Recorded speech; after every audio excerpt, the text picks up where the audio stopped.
اعوذ باللہ من الشیطان الرجیم بسم اللہ الرحمن الرحیم.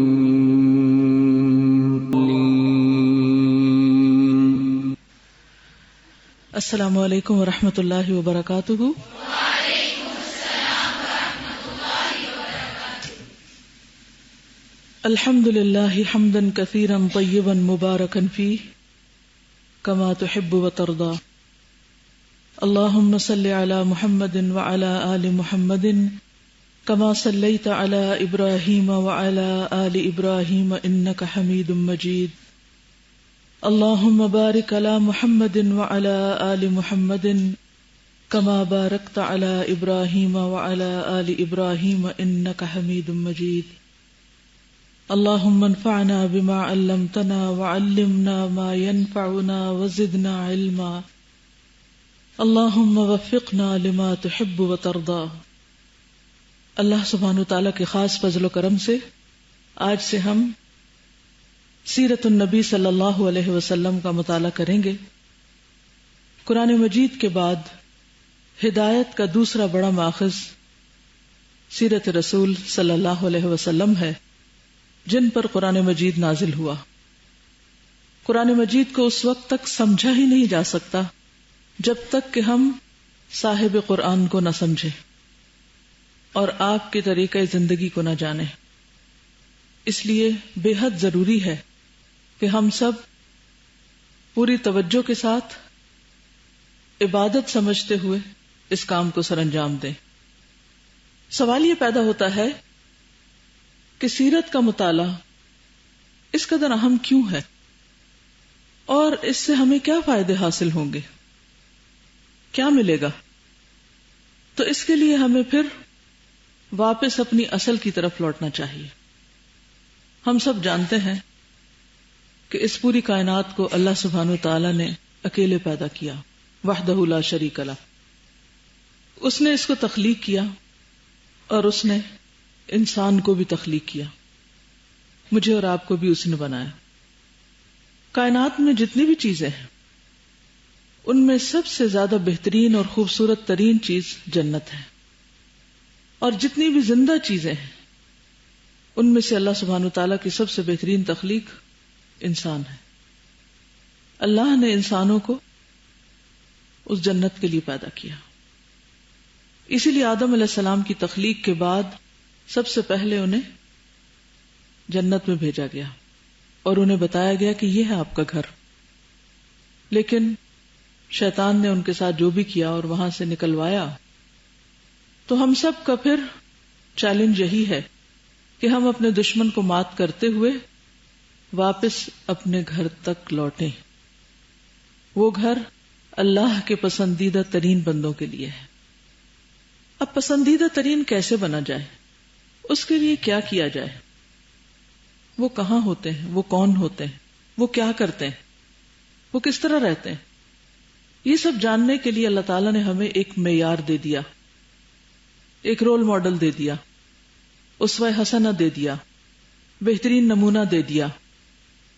جیسا کہ سورۃ الاحزاب میں فرمایا لَقَدْ كَانَ لَكُمْ فِي رَسُولِ اللَّهِ أُسْوَةٌ حَسَنَةٌ.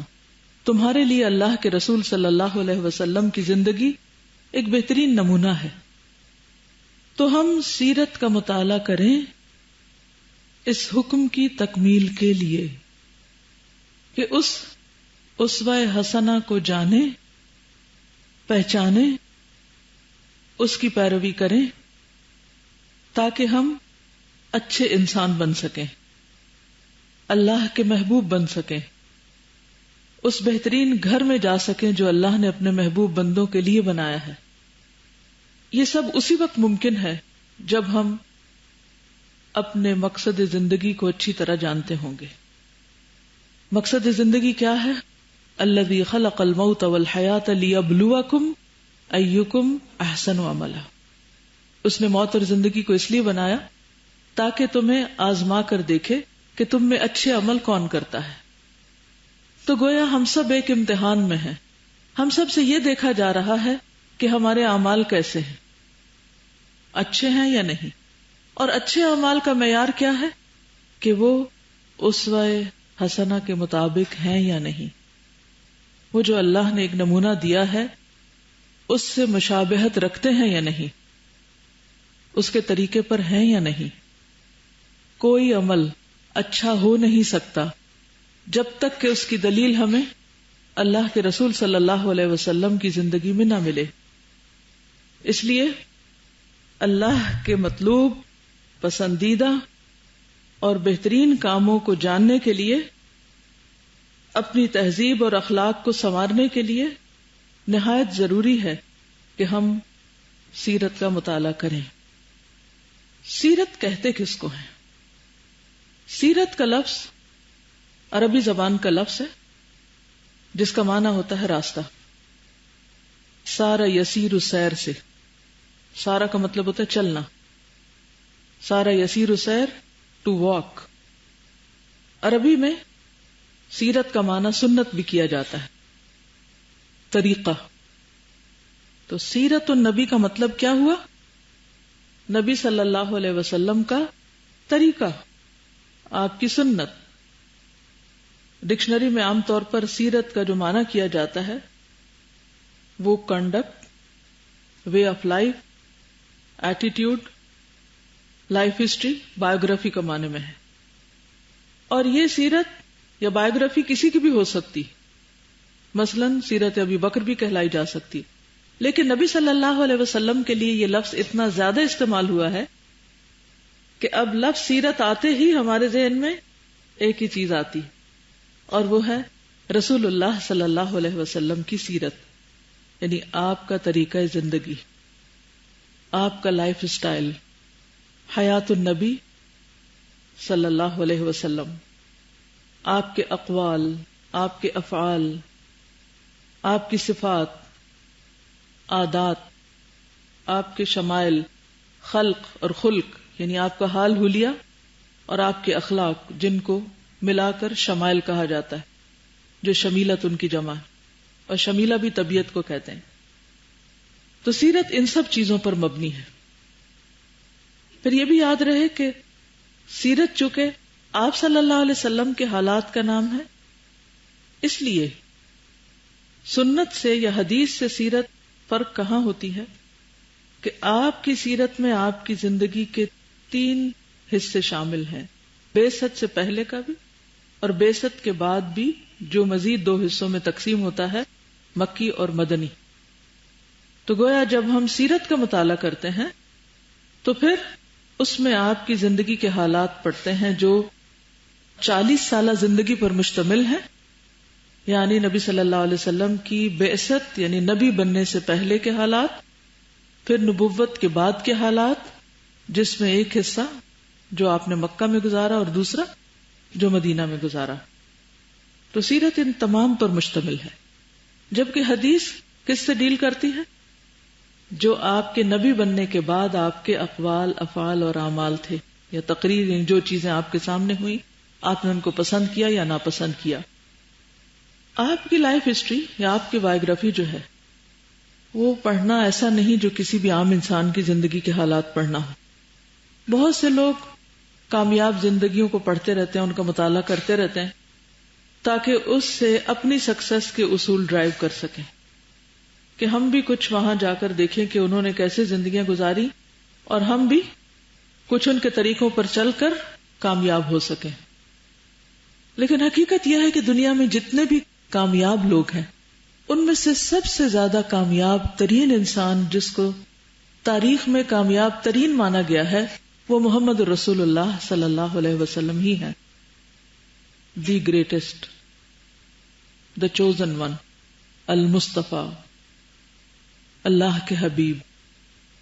اس بات کی گواہی صرف قرآن ہی نہیں دے رہا کہ لقد کان لکم فی رسول اللہ اسوۃ حسنہ وما ارسلناک الا رحمۃ للعالمین، بلکہ نان مسلمز نے بھی اس بات کو تسلیم کیا ہے. مائیکل ہارٹ، اس کا نام آپ سب نے سنا، مذہباً عیسائی تھا اور پیشے کے اعتبار سے ایک سائنٹسٹ تھا. اس نے ہر طرح کی ریسرچ کر کے پوری انسانی تاریخ سے، ہیومن ہسٹری سے 100 ایسے لوگوں کے حالات جمع کیے جنہوں نے تاریخ پر بہت زیادہ اثر ڈالا، یعنی انسانی ذہن پر اور انسانی زندگی پر، اور ان میں سب سے ٹاپ پر رسول اللہ صلی اللہ علیہ وسلم کو رکھا، حالانکہ وہ خود عیسائی تھا، لیکن اس نے بغیر کسی تعصب کے نبی صلی اللہ علیہ وسلم کو دنیا کا سب سے زیادہ کامیاب ترین انسان قرار دیا، اور اس نے اس بات کا دعویٰ بھی کیا کہ شاید یہ بات کچھ لوگوں کو حیران کرے کہ میں خود عیسائی ہوں اور محمد صلی اللہ علیہ وسلم کو نمبر 1 پہ رکھ رہا ہوں، لیکن حقیقت یہ ہے، سچائی یہ ہے کہ he was the only man in history who was supremely successful، صرف successful نہیں، who was supremely successful on both the religious and secular sides، یعنی کہ دنیاوی اور دینی یا مذہبی اور دنیاوی سائٹس پر وہ دنیا کا سب سے زیادہ کامیاب ترین انسان ہے۔ عام طور پر آپ دیکھیں کہ جو لوگ مذہبی ہوتے ہیں وہ اگر کسی چیز میں آگے نکلتے ہیں یا ان کی کوئی اسپیشلٹی ہوتی ہے تو وہ صرف مذہب ہوتا ہے اور وہ ایک مذہبی اسکالر یا مذہبی شخصیت کے نام سے پہچانے جاتے ہیں اور اسی میں وہ آگے بڑھتے ہیں، عموماً دنیا سے ان کا کوئی زیادہ سروکار نہیں ہوتا۔ جو لوگ دنیا کی طرف جاتے ہیں وہ عام طور پر دنیاوی اعتبار سے بہت کامیاب ہوتے ہیں لیکن مذہب سے بہت دور ہوتے ہیں۔ ان دونوں چیزوں کا کسی ایک ذات میں جمع ہو جانا یہ انتہائی کمال کی بات ہے، اور وہ صرف اللہ کے رسول صلی اللہ علیہ وسلم ہی میں ملتا ہے۔ یعنی دنیا کے جتنے بھی لیڈرز کا آپ مطالعہ کریں، چاہے وہ سائنٹسٹ ہوں، ہسٹورینز ہوں، تھنکرز ہوں، فلاسفرز ہوں، ان کی زندگیاں ادھوری ہیں، وہ صرف ایک پہلو میں اسپیشلائز کر سکتے ہیں، سب میں نہیں، ان میں بیلنس نہیں پایا جائے گا۔ لیکن نبی صلی اللہ علیہ وسلم کی ذات both the religious and secular levels, both levels پر انتہائی کامیاب تھی۔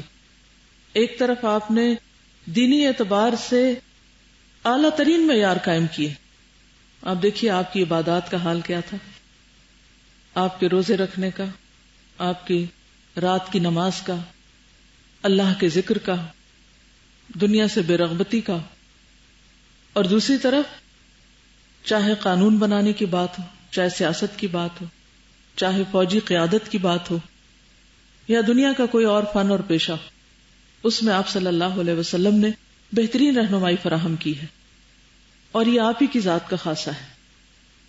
اس لحاظ سے اللہ کے رسول صلی اللہ علیہ وسلم کا دنیا میں بھیجا جانا اللہ تعالیٰ کا ہم سب پر بہت بڑا احسان ہے، اور خصوصاً اہل ایمان پر، جیسا کہ قرآن مجید میں اللہ تعالیٰ فرماتے ہیں جب ان میں سے ایک رسول خود انہی کے اندر سے اٹھایا جو ان پر اس کی آیات پڑھتا ہے، انہیں کتاب اور حکمت کی تعلیم دیتا ہے اور ان کا تزکیہ کرتا ہے، اور اس سے پہلے وہ یقیناً کھلی گمراہی میں مبتلا تھے۔ تو گویا یہ اللہ سبحانہ وتعالیٰ کا ہم سب پر بہت بڑا احسان ہے کہ اس نے ہمارے اندر، یعنی انسانوں کے اندر اور خاص طور پر اہل عرب کے اندر، انہی میں سے ایک رسول اٹھا کر انسانوں کی ہدایت، ان کی تربیت اور ان کے بہتر انجام کے لیے ایک بہترین موقع فراہم کیا۔ اس پر ہم اللہ سبحانہ وتعالیٰ کے جتنے بھی شکر گزار ہوں کم ہے۔ سیرت کا مطالعہ کرنے کے لیے ہمیں قرآن مجید کی طرف بھی رجوع کرنا پڑتا ہے، اگرچہ دیگر انبیاء کی نسبت نبی صلی اللہ علیہ وسلم کا تذکرہ قرآن مجید میں کم ہے۔ مثلا قرآن پاک کے ہر پارے میں آپ موسیٰ علیہ السلام کا ذکر پڑھیں گے، عیسیٰ علیہ السلام کے بارے میں کافی تفصیلات ملتی ہیں، دیگر انبیاء کی تفصیلات ملیں گی، قصص الانبیاء کے نام سے آپ کتابوں میں دیکھتے ہیں جو کچھ، اس کا ایک بڑا حصہ قرآن مجید سے لیا جاتا ہے۔ یوسف علیہ السلام کا پورا قصہ تفصیل کے ساتھ قرآن مجید میں بیان ہوا ہے، لیکن نبی صلی اللہ علیہ وسلم کی سیرت اس تفصیل کے ساتھ قرآن مجید میں بیان نہیں ہوئی، حالانکہ اس کے اہم پہلو بیان کر دیے گئے ہیں۔ اس کے لیے پھر ہمیں رجوع کرنا پڑتا ہے کس کی طرف؟ حدیث کی طرف اور خود سیرت کی طرف۔ سیرت نگاری کا کام خود نبی صلی اللہ علیہ وسلم کے زمانے میں ہی شروع ہو گیا تھا۔ صحابہ نے جہاں آپ کے اقوال لکھے وہاں آپ کی زندگی کے احوال بھی لکھے اور آپ کے بارے میں لکھنا شروع کیا۔ پھر اس کے بعد دور صحابہ کے بعد دور تابعین میں، اور اس کے بعد کتابوں کی شکل میں بھی آپ کے حالات زندگی مدون ہونے لگے۔ ان کی تفصیلات میں اس وقت نہیں جاؤں گی، کیونکہ آپ کے بارے میں تقریباً 5 لاکھ کتابیں لکھی گئی ایک رف اسٹیمیٹ کے مطابق، جس میں تقریباً ہر زبان میں کچھ نہ کچھ پایا جاتا ہے۔ اب اگر ان کتابوں کی لسٹ ہی بیان کرنا شروع کریں تو مہینے لگ جائیں صرف انہی کا ذکر کرتے ہوئے، کیونکہ آپ صلی اللہ علیہ وسلم شخصیت ہی ایسی ہیں کہ جن کے بارے میں ہر شخص جاننا چاہتا ہے، کیونکہ کامیاب ہونے کی، بہترین انسان ہونے کی ایک خواہش ہر انسان کے اندر چھپی ہوئی ہوتی، اور وہ یہ جاننا چاہتا ہے کہ کامیابی کا راستہ کون سا ہے۔ اور اس کے لیے چونکہ تاریخ اس پر گواہ ہے کہ آپ کامیاب ترین انسان تھے، تو اس لیے آپ کی سیرت سے ہر طرح کے لوگوں کو دلچسپی رہی اور اس پر بے پناہ لکھا گیا ہے۔ محدثین نے بھی آپ کے بارے میں بہت کچھ لکھا ہے۔ عام طور پر طریقہ یہ رہا ہے کہ جب محدثین کسی حدیث کو جس میں حلال اور حرام کی بات ہوتی، جس سے کوئی قانون نکلتا، اس کے بارے میں بہت سختی برتتے تھے، اس کی صحت کے اصول بہت ہائی ہوتے تھے کہ جس پہ ان کو پرکھا جاتا تھا۔ لیکن جب سیرت یا ہسٹری کی بات ہوتی تو عموماً اس میں تساہل برتا جاتا۔ امام احمد بن حنبل کہتے ہیں اذا جئنا الی التاریخ تساہلنا، کہ جب ہم تاریخ لکھتے ہیں تو تھوڑی سی نرمی برتتے ہیں، جبکہ اس کے مقابلے میں جب کوئی حدیث لیتے ہیں آپ کے اقوال یا خاص طور پر احکامات، تو اس میں ہم شدت برتتے ہیں۔ تو ابتدا میں تاریخ یا سیرت کے موضوع پر جو کچھ لکھا گیا اس میں کچھ ضعیف چیزیں بھی شامل کر دی گئی، لیکن جو لوگ آگے بڑھتے رہے اور خصوصاً جب حدیث کو باقاعدہ پرکھ کر صحیح احادیث کے انتخاب پر مبنی کتابیں سامنے آ گئی، تو اس کے بعد سیرت پر بھی اسی طریقے سے کام کیا گیا، اور بہت سی ایسی کتابیں اب موجود ہیں کہ جو السیرت الصحیحہ کے نام سے ہیں، کہ آپ کی زندگی کے وہ حالات جو بالکل اوتھینٹک ہیں، صحیح ہیں، جن میں سے ضعیف روایات کو یا موضوع روایات کو نکال دیا گیا ہے۔ لہذا جب سیرت پڑھیں تو اس بات کا بھی لحاظ ضرور رکھیں۔ مثلا عربی میں کتاب السیرہ صحیحہ علی ابراہیم کی بہت بہترین کتاب ہے۔ اسی طرح اگرچہ ابن کثیر نے بھی کتاب لکھی اور اس پر بھی پھر تخریج ہوئی، لیکن یہ نہ کہیے کہ سیرت پڑھیں تو کیا اس پہ یقین کریں یا نہ کریں۔ ہاں، اس میں دونوں طرح کی چیزیں ہیں، لیکن یہ آپ پر اس بات کا انحصار ہے کہ آپ اپنے پڑھنے کے لیے کیا چیز لیتے ہیں۔ اور اس میں ہم دیکھتے ہیں کہ اس دور میں خاص طور پر الرحیق المختوم اور اس کا ابریویٹڈ ورژن تجلیات نبوت جو ہے، جو سمپل ہے، آسان ہے، یہ صحیح کتابوں میں سے ہے، ان پر اعتماد کیا جا سکتا ہے۔ لیکن انہوں نے ہر چیز کا احاطہ نہیں کیا، اس لیے بعض اوقات ان کو پڑھتے ہوئے تشنگی رہ جاتی ہے، اور کچھ چیزیں جو صحیح کے درجے پر ہیں دوسری جگہوں سے بھی اکٹھی کی جائیں گی اور انشاءاللہ حسب ضرورت آپ تک پہنچائی جائیں گی۔ سیرت کا مطالعہ بہت اینگل سے کیا گیا، یعنی کئی رخوں سے کیا گیا ہے، لیکن خاص طور پر ہمارے لیے سیرت کا وہ مطالعہ جس میں اس سے اسباق لیے گئے ہوں، عمل کی راہیں متعین کی گئی ہوں، وہ بہت اہم ہے۔ اس میں بھی کتابیں لکھی گئی ہیں۔ البوتی ہے ایک، انہوں نے فقہ السیرہ کے نام سے کتاب لکھی ہے۔ محمد الغزالی نے جو سیرت پر کتاب لکھی ہے اس کا انداز بھی یہی ہے کہ انہوں نے آپ کی زندگی سے بے شمار سبق اخذ کیے ہیں۔ ہم بھی انشاءاللہ اسی طریقے پر چلیں گے۔ تو بات یہ ہے کہ مختلف کتابیں ایسی ہیں کہ جن میں نبی صلی اللہ علیہ وسلم کی صرف حالات زندگی بیان نہیں کیے گئے بلکہ ان کتابوں سے سبق بھی نکالے گئے ہیں۔ تو ہمارا بھی نقطہ نظر اور طریقہ کیا ہوگا کہ ہم جب سیرت کو پڑھیں تو کیا کریں؟ اپنے عمل کے نقطے اس میں سے ضرور لیں، عمل کے لیے راہیں متعین کریں، اور ہمارے اس پڑھنے اور اس کے آغاز سے قبل اپنی نیت کو پھر ایک دفعہ پرکھیں اور خالص کریں کہ میں اس کو کیوں پڑھا رہی ہوں اور کیوں پڑھنے جا رہی ہوں۔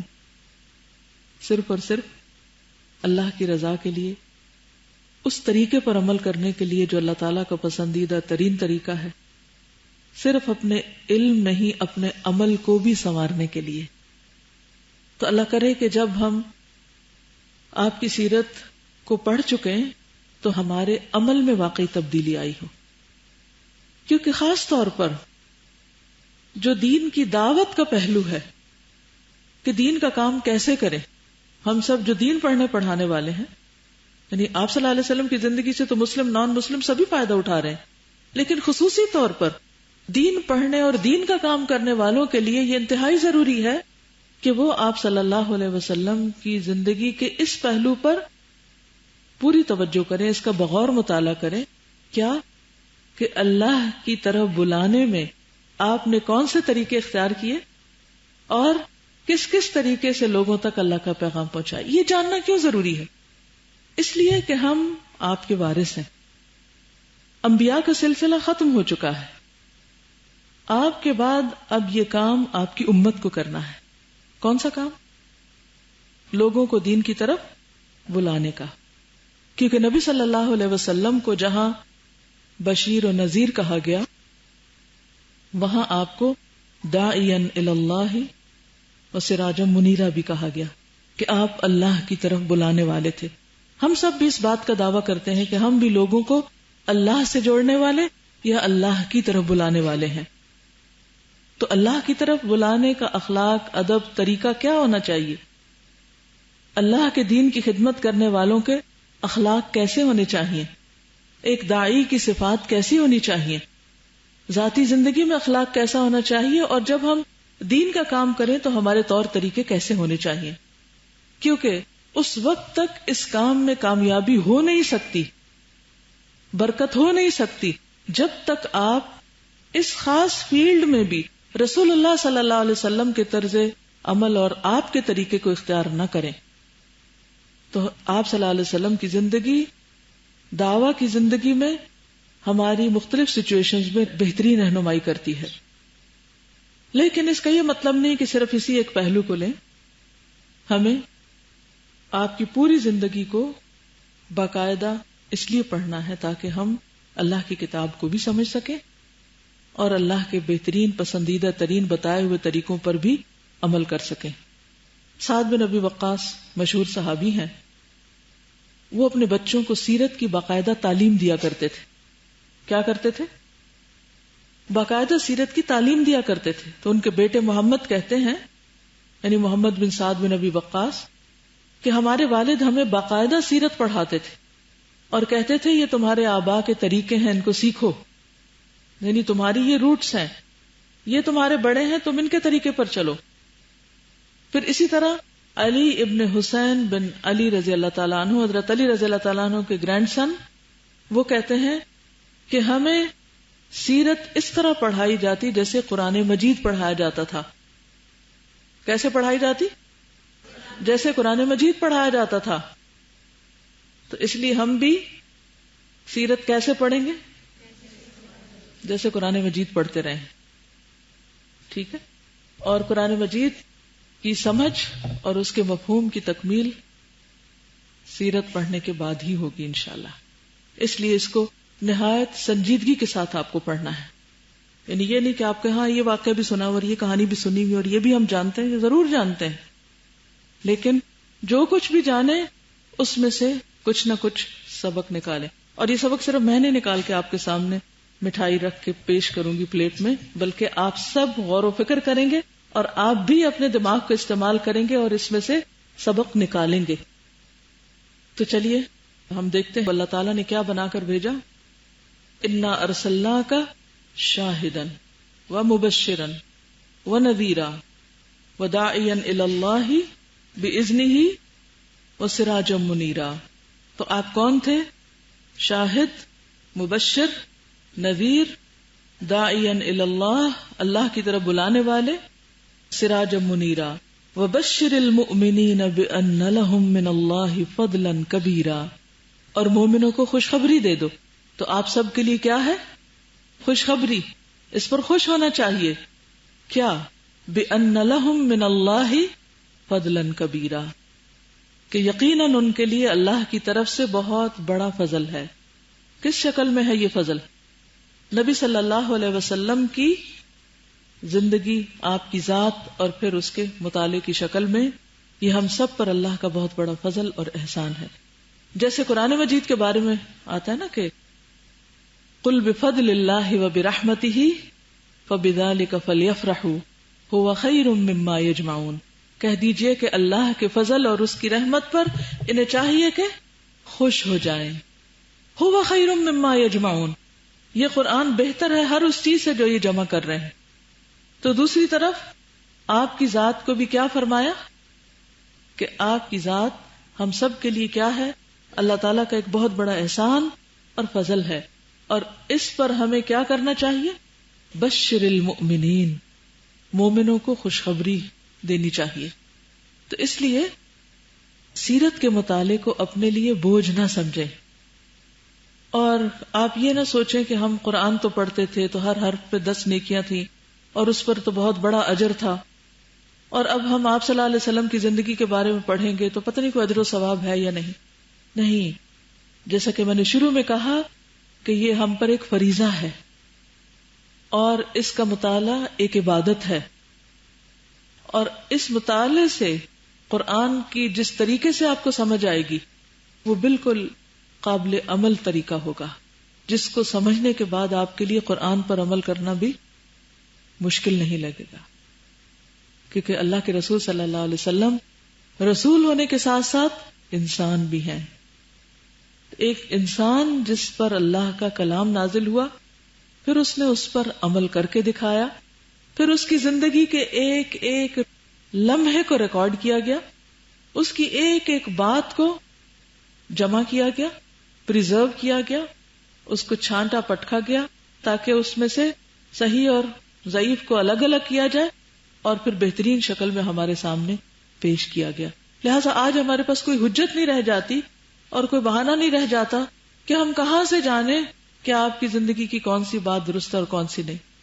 آپ کے علاوہ جتنے بھی انبیاء ہیں ان کی زندگی یا ان کی تفاصیل جو ہیں قرآن مجید کی حد تک تو بالکل درست ہے، لیکن قرآن مجید کے علاوہ تاریخ یا ہسٹری جو کچھ بھی کہتی ہے اس پر ہم خاموش ہیں.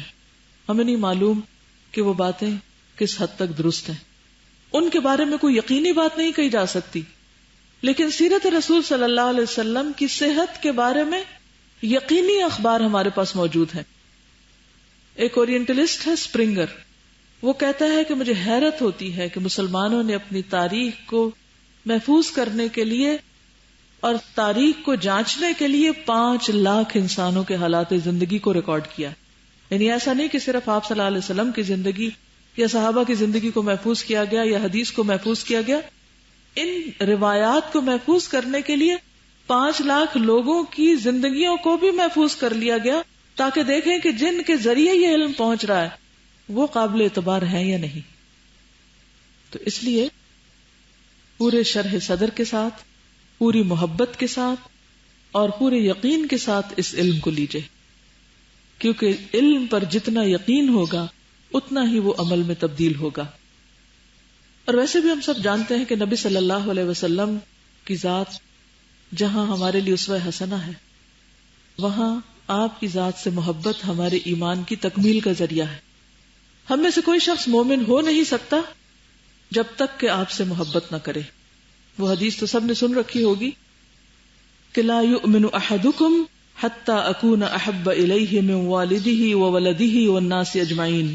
حضرت انس کی روایت ہے کہ رسول اللہ صلی اللہ علیہ وسلم نے فرمایا، تم میں سے کوئی شخص مومن نہیں ہو سکتا جب تک کہ میں اس کے نزدیک اس کے والد اور اس کی اولاد اور تمام لوگوں سے زیادہ محبوب نہ ہو جاؤں. ساری دنیا ایک طرف، ہول ورلڈ ایک طرف، اور دوسری طرف اللہ کے رسول صلی اللہ علیہ وسلم. اور اس معیار پر ہمیں اپنے آپ کو پرکھ کر دیکھنا بھی ہوگا. اور اسی لیے آپ صلی اللہ علیہ وسلم نے یہ بھی فرمایا کہ یہ 3 باتیں جس میں ہوں گی وہ ایمان کی مٹھاس کا مزہ پائے گا. سویٹنس آف ایمان، حلاوت الایمان، یعنی اس کے اندر ایک ٹھنڈک ہوگی. مسلمان ہونے پر اس کو اعتماد ہوگا، اسے خوشی ہوگی. اور وہ کیا؟ کہ اللہ اور اس کے رسول صلی اللہ علیہ وسلم کی محبت یا وہ اس کے نزدیک ہر دوسری چیز سے زیادہ محبوب ہوں گے. جیسا قرآن مجید میں بھی آتا ہے نا، قل ان کان آباؤکم وابناؤکم، وہ پوری آیت سورۃ التوبہ کی جس کے آخر میں آتا ہے احب الیکم من اللہ ورسولہ وجہاد فی سبیلہ فتربصوا. تو ہمارا ایمان اس وقت تک مکمل نہیں ہوتا جب تک کہ اللہ اور رسول کی محبت ہر چیز کی محبت سے بڑھ نہ جائے. اور پھر دوسری بات کیا کہ جس سے بھی انسان محبت کرے صرف اللہ کے لیے کرے. اور تیسری بات کفر کی طرف جانے کو اتنا ناپسند کرے کہ جیسے کوئی آگ میں ڈالا جا رہا ہو. اور یہ ایک حقیقت ہے کہ نبی صلی اللہ علیہ وسلم کو آپ کے صحابہ سب چیزوں سے بڑھ کر چاہنے والے تھے. اگر ہمیں یہ دیکھنا ہو کہ رسول اللہ صلی اللہ علیہ وسلم سے محبت کیسے کی جاتی ہے تو صحابہ کے طرز عمل کو دیکھنا ہوگا. حضرت عمر کے بارے میں تو مشہور واقعہ آپ کو معلوم ہے کہ جب انہوں نے آ کر بس اسٹریٹ فارورڈ انسان تھے, کہنے لگے اللہ کے رسول صلی اللہ علیہ وسلم واللہ لانت احب الی من کل شیء الا من نفسی, اللہ کی قسم آپ ہر چیز سے زیادہ مجھے محبوب ہیں سوائے میری اپنی جان کے. یہ سن کر رسول اللہ صلی اللہ علیہ وسلم نے ارشاد فرمایا لا یا عمر حتی اکون احب الیک من نفسک, اے عمر ہرگز نہیں جب تک تمہیں میں تمہاری جان سے بھی زیادہ محبوب نہ ہو جاؤں. یہ سن کر حضرت عمر نے کہا والذی بعثک بالحق لانت احب الی من نفسی, قسم اس ذات کی جس نے آپ کو حق دے کے بھیجا آپ مجھے میری جان سے بھی زیادہ محبوب ہیں. فرمایا الآن یا عمر, ہاں اب ہوئی بات اے عمر. پھر اسی طرح ہم دیکھتے ہیں کہ عمرو بن العاص کہتے ہیں کہ میری زندگی کے 3 دور گزرے ہیں. جب وہ فوت ہو رہے تھے تو بہت پریشان تھے کہ معلوم نہیں میرے ساتھ کیا ہوگا. تو ان کے بیٹے عبداللہ بن عمرو بن العاص جو خود ایک بہت جلیل صحابی ہیں, وہ اپنے باپ کو بہت تسلی دینے لگے کہ ابا جان آپ نے تو اسلام کے لیے ایسے اور ایسے کارنامے کیے ہیں تو اللہ تعالیٰ آپ کو کیوں نہیں بخشے گا, آپ اللہ کی رحمت سے نا امید نہ ہو. تو بہرحال کہنے لگے کہ میری زندگی کے 3 دور گزرے ہیں. ان میں سے ایک دور وہ تھا کہ جب اللہ کے رسول صلی اللہ علیہ وسلم مجھے دنیا میں سب سے زیادہ ناپسندیدہ تھے اور میں چاہتا یہ تھا کہ کسی طرح میرا ہاتھ آپ پہ پڑے اور میں آپ کو ختم کر دوں. پھر اللہ نے ان کی محبت میرے دل میں ڈالی اور آپ اس زمین پر سب سے زیادہ محبوب ہستی تھے. اور پھر ہم نے آپ کے ساتھ مل کر جو کیا وہ کیا. وہ ایسی حالت تھی ایمان کی اور ایسا لطف اور ایسی مٹھاس تھی کہ اگر اس وقت میں دنیا سے جاتا تو مجھے یقین ہوتا کہ واقعی میں خیر کے ساتھ رخصت ہو رہا ہوں. اور پھر ایک وہ دور ہے جو آپ کے جانے کے بعد ہے اور جن حالات میں ہم پڑ گئے ہیں وہ سب کے سامنے ہیں, یعنی جیسے جیسے فتنے اور آزمائشیں, تب اللہ کی رحمت ہی سے امید ہے. لیکن اس سے پتہ یہ چلتا ہے کہ آپ کے صحابہ آپ کو ہر چیز سے بڑھ کر چاہنے والے تھے.